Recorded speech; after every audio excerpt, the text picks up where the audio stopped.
Hey guys, welcome back to FPL Fran. Today's video is going to be the Game Week 38 cheat sheet, the final cheat sheet of the season. This week we'll be specifically looking at priority transfers, and that's it. You only have one transfer, two transfers potentially to make. You could go for hits, but I wouldn't necessarily recommend it unless for some reason you wake up on the deadline or wherever you are in the world, find out that your team is probably 8 out of 11 starting, that sort of thing.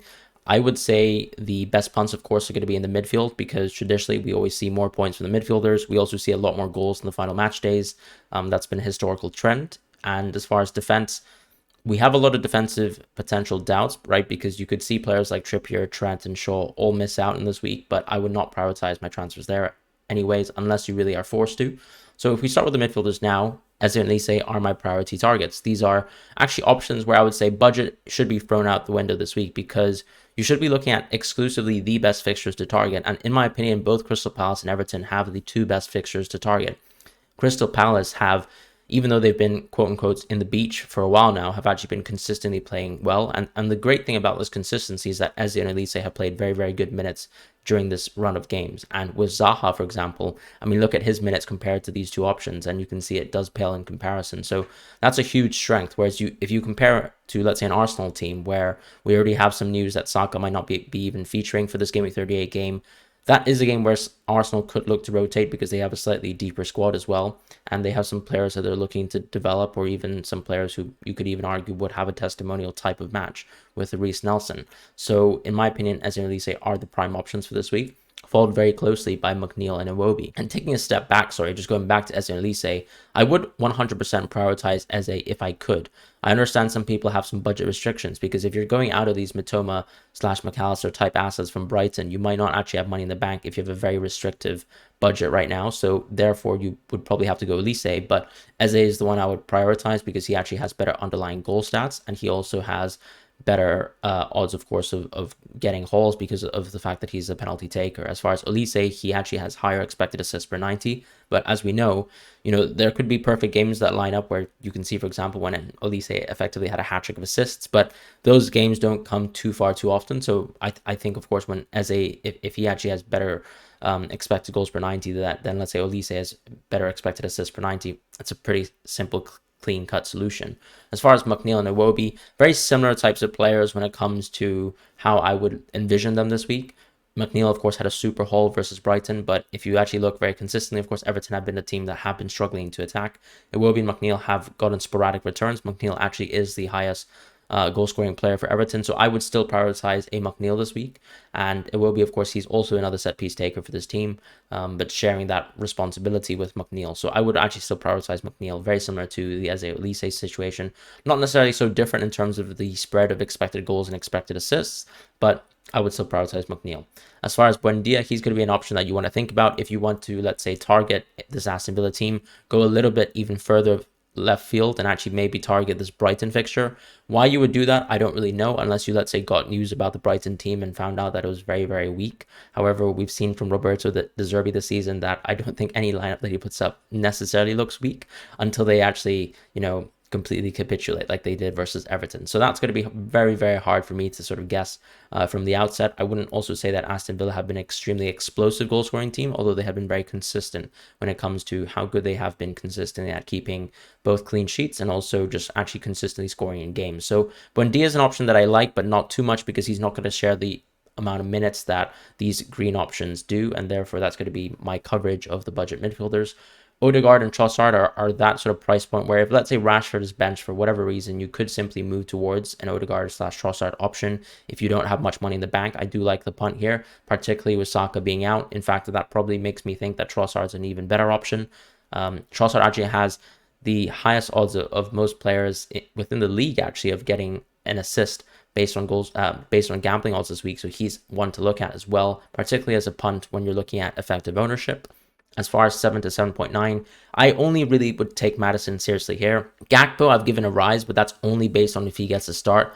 We've talked about how Gakpo has changed positions within this team. We talk about how Firmino could come back into this team as well, and that could just simply ruin Gakpo's minutes in 38. There's no necessary reason for him to play. You could view this as a Liverpool testimonial, and if it is, I don't really see how Gakpo starts this game. So Gakpo's a rise provisionally if he gets the start, because obviously I would love to actually get a Liverpool player versus Southampton starting. However, Maddison is much more the serious pick, and we could see a genuine situation where West Ham would be playing a very, very B-string team as they had versus a Brentford versus a City earlier in the season, when they actually, could throw away those games because they were prioritizing this Europa Conference League, which they're still prioritizing because they have a final coming up ahead. As far as the 8.9 players, I'm not very fond of them at all. Between Foden and Saka, both have recent knocks or kind of injury situations that their managers have established for us, and for that reason, I don't think I'm very interested in going to them as options. As far as the 9.0 plus players, I've added Son here. He's going to be one option that we have this week, and of course, Son is a very tricky option to talk about in FPL at times because this season has been such an abhorrent season for him, and even though he doesn't necessarily have the best underlying stats as a player, he's always historically overperformed his underlying stats. This year was finally one of the few years where he hasn't, and so he is a great deadline match day punt, particularly if, let's say, Salah gets benched or even if Fernandes gets benched and you still have money in the bank. But I'm not really sure Son is the option that I would love to go to at this point in time. So therefore, for me, Son is not really a serious pick, and I would not think about Son. There are so many options, like, for example, the Arsenal players that I would actually have more confidence in if you really wanted to let's say, back a team that is within the top half.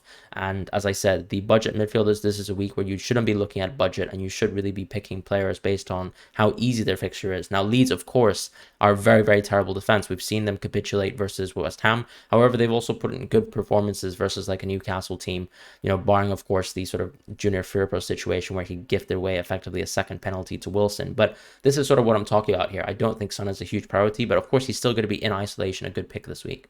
As far as the forwards for this week, I've added Awoniyi to the cheat sheet, but I don't think I would consider him as a very serious option. Nottingham Forest do have a bit of depth, so they could rotate him off, and we have seen him come off as an early sub in times past. As far as Solanke, not exactly the best fixture. Doesn't really have something to play for, is going to be playing versus an Everton team that absolutely need a win here. Not necessarily based on, of course, there are going to be situations where, let's say, based on Leeds having bad results, based on Leicester having bad results, that Everton can get away with not winning.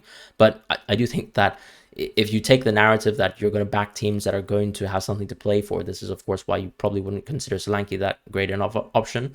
But ultimately, Everton have still been a very consistently poor defense this season, and Bournemouth have improved a lot as a team in comparison to an Everton, for example. So Solanke is still a decent option for this week, but not as serious as some of the other green options. Martial is someone that I've given a rise. I think, of course, Fulham at Old Trafford, that's going to be extremely tricky given that Fulham have been such a poor defensive team. Martial actually had plenty of chances versus Chelsea, only managed to bag one, but you can see, of course, the strength of being a striker. He's the only striker that I would consider seriously for this United team in FPL, and as long as he gets one goal, he could very much reach bonus points as well, and I can't see how he wouldn't be able to start in this game because he still needs ultimately minutes under his legs. He might not get the full 90, which is of course something you have to expect, but even still, let's say considering Martial at 60 minutes, I think he's a very serious pick for this week.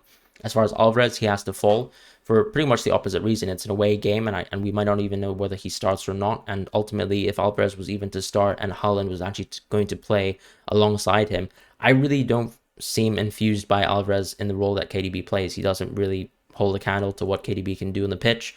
And ultimately, I think when he plays as that sort of second deeper striker, it just really hasn't worked out. As a sole striker, he's fantastic, but definitely not one I'm very hyped on when he plays in that sort of KDB spot. As far as 7.0 to 8.9, I've combine the price brackets here because in reality, the only serious 8.0 plus option is going to be Firmino. All the other options are going to be the ones that we've considered in many weeks previous, and that's going to be Watkins, who rejoins the cheat sheet as well, alongside a Firmino who's completely new. Firmino, of course, is if you sort of see a testimonial start for Firmino, him playing maybe, let's say, 80 minutes of football, then getting subbed off and getting a standing ovation from, let's say, the away fans who might be traveling to this game versus Southampton.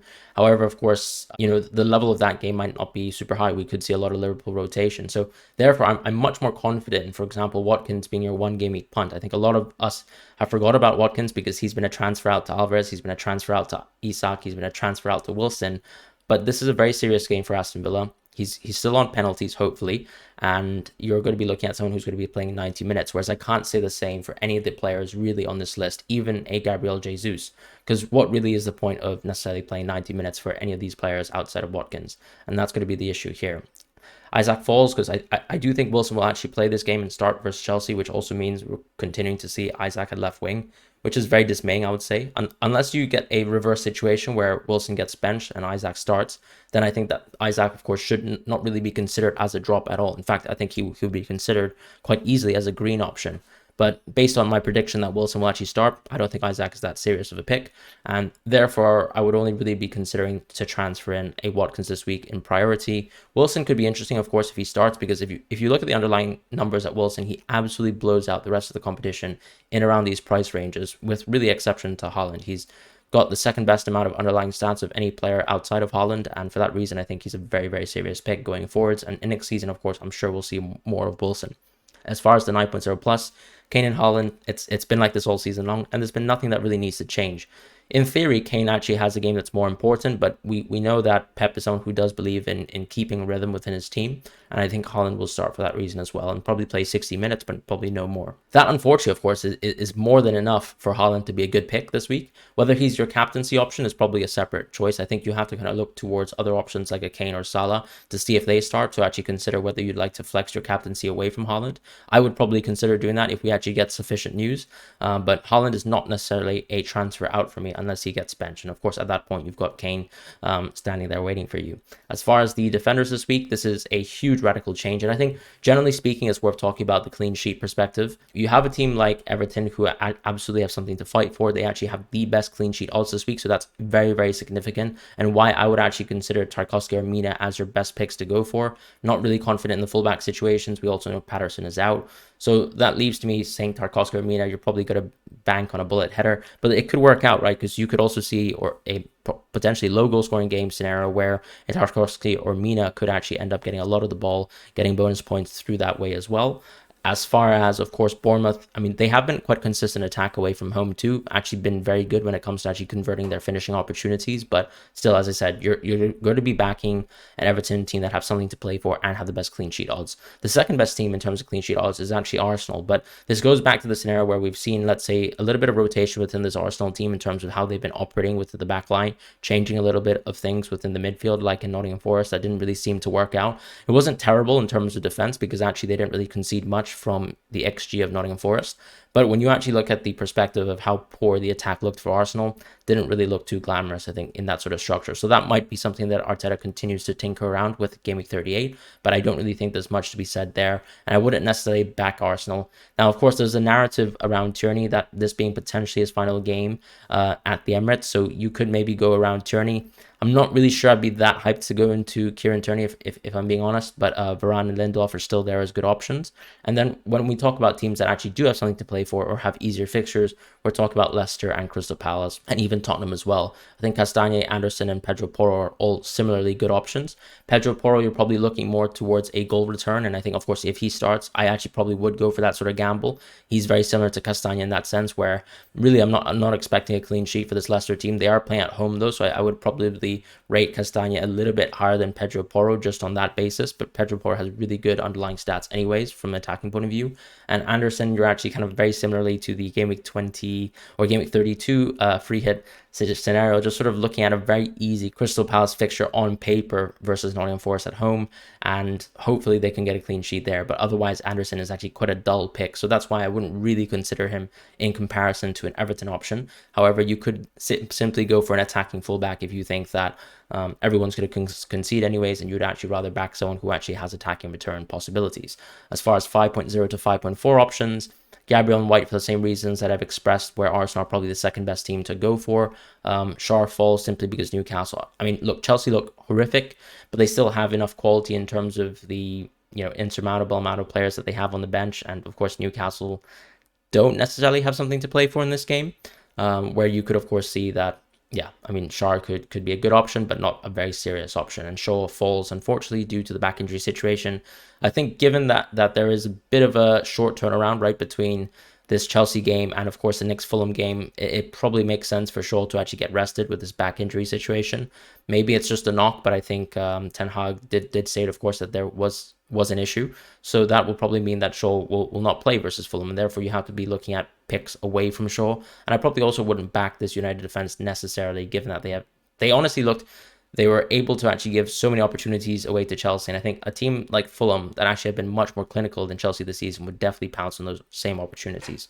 As far as 5.5 plus, no changes here because I don't think these are options where you're not going to be transferring into these players, but you're certainly going to be thinking about keeping them. And because there's no other options than to keep them. Ultimately, you really only want to be transferring in defenders if you are forced to.